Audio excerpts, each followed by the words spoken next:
आपला शूरवीर 500 योद्धांचा भीमा कोरेगावचा इतिहास आठवतोय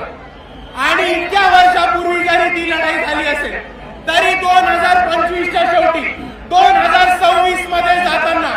आजही भीमा कोरेगावला लाखोच्या संख्येने भीमनुयायी येतात आणि आपण यांनी हेच दाखवून दिले की भीमा कोरेगावच्या दिवशी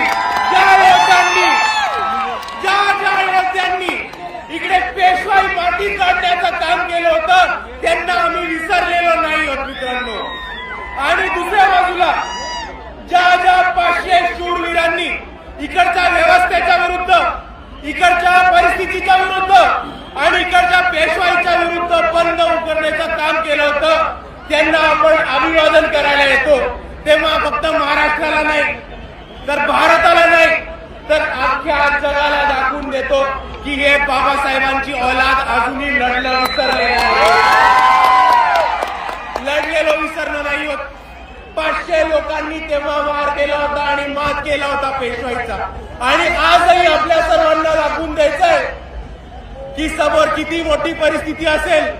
किती मोठी ताकद असेल तरी आज जर इकडे 500 लोक बाबासाहेबांचे अनुयायी जमले तर समोरच्याला कापल्याशिवाय राहणार नाही ही ताकद आहे।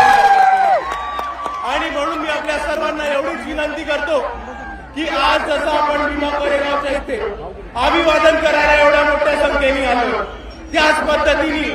आपल्याला हा शौर्याचा इतिहास आणि आपल्याला आपल्या समाजाचा लढवय्या इतिहास पुढे घेऊन प्रत्येक क्षेत्रामध्ये घेऊन जायचा आहे आणि भीमा कोरेगावच्या शौर्यांना आपण तेव्हाच अभिवादन करू जेव्हा आपण त्यांच्या पद्धतीने त्यांच्यासारखे छाती टोकपणे लढणं शिकू। एवढं म्हणून मी माझे 2 शब्द थांबवतो। आपल्या सर्वांना एकदा पुन्हा एकदा जय भीम, जय संविधान।